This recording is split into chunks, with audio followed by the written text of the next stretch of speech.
Today guys, we're going to be finding out how far each tower can get if it were blind. And of course, we're going to be doing this on logs, just like every other video like this. And we're going to be putting the towers in the very middle of the map on the water so that this is consistent as possible. And we won't be cross-pathing any of the towers. Plus, each tower will get an MIB so that it can hit any balloon. Alright, let's see how far each tower can get blind. Well, if you've never seen a blind monkey, this is going to be pretty interesting for you. They just shoot in random directions, hoping to hit something. The Ultra Juggernaut looks like it has some advantages to it. The Juggernaut balls are just going to ricochet and hit balloons anyway, so I'm guessing this one's going to get pretty far. The Ultra Juggernaut was doing really well up until around 40, but the few random hits that it managed to get on the Moab was just not enough to deal with it. So the Ultra Juggernaut got to around 40. Okay, so we're going to be working our way down from the Ultra Juggernaut. Now we have the Plasma Monkey Fan Club. And I didn't really have high hopes for this one. The Plasma Monkey Fan Club by itself was not very effective. But when I activated its ability, it just went crazy, shooting plasma everywhere. And on round 26, it died because it couldn't get its ability back in time. Now the Crossbow Master also has a really high fire rate, so I knew this thing was going to go pretty far. But it only got to around 48.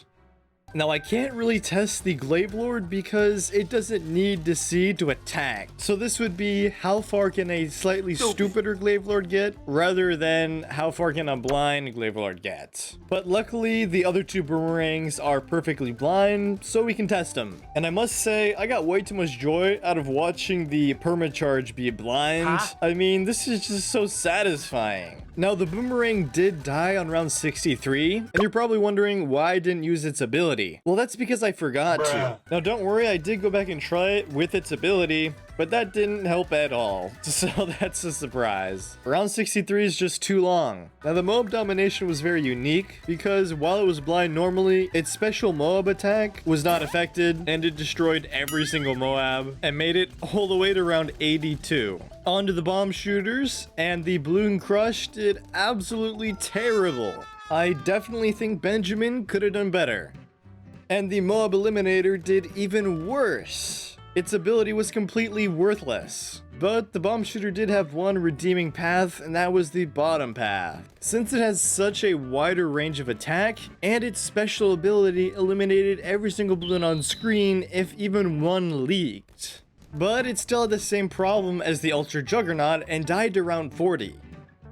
Now sadly, we have to skip the tack shooters because they have a 360-degree area of attack, and that's just not fair. They don't even need to see to pop balloons. And it's the same case for two of the Ice Monkey paths, but luckily we can still test the Icicle Impale. And for the Icicle Impale to be effective, it actually needs to hit balloons, so it only got to round 26. Now on to the Glue Monkeys, and I was actually really surprised by how far the Balloon Solver got. Being able to leave the glue globs on the track really mitigated a lot of the randomness. And it was able to get all the way to around 60. I decided to skip the middle path glue gunner because it doesn't do any damage. It'd be like seeing how far you could get with no towers. Now on to the super glue, which couldn't stop leaking and eventually died on round 16. Now you guys are probably realizing just how many towers I can't actually test in this video, because the sniper monkeys don't actually shoot a projectile, so they can't shoot one in a random direction. They directly target balloons,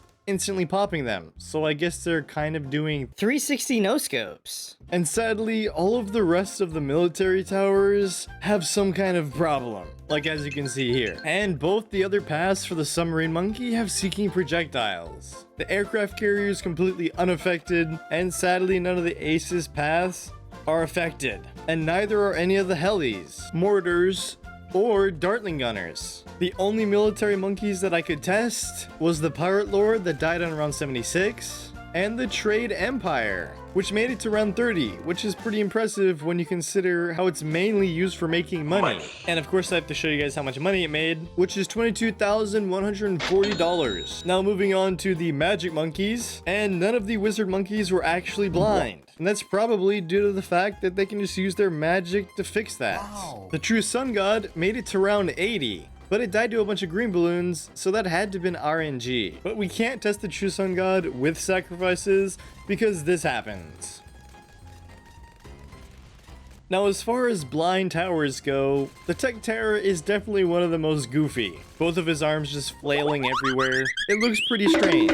But even so, he was able to make it to round 92 without using his ability. With his ability, he was only able to make it 7 more rounds to round 99, because he needed his ability for round 98. The Legend of the Night did just as good as expected with his super fast fire rate and special ability. Making it to round 119 was a piece of cake. The balloon jutsu started leaking after round 40 and was overwhelmed on round 54. The Grand Saboteur has the attack power of a single shinobi, but I tried to make him last as long as possible by spamming his ability, and that only got him to round 13. Now, the Grandmaster Bomber has seeking projectiles, so testing him would be just like testing a normal tower. And the Alchemists must have drank some kind of concoction because they don't miss. Except for when you activate the transforming tonic, which turns the alchemist into a crazy monster. Which means we won't be able to test them either. The Superstorm was able to make it all the way to round 100, and that's because the size of the storms made up for the fact that they went in random directions. And we're gonna have to skip Spirit of the Forest for obvious reasons. Now, the Avatar of Wrath didn't have any other druids to buff it, plus its attack is pretty small, making it easy to miss balloons. So it only made it to round 39. The 3 farms were able to make it all the way to round 5, which blew my mind.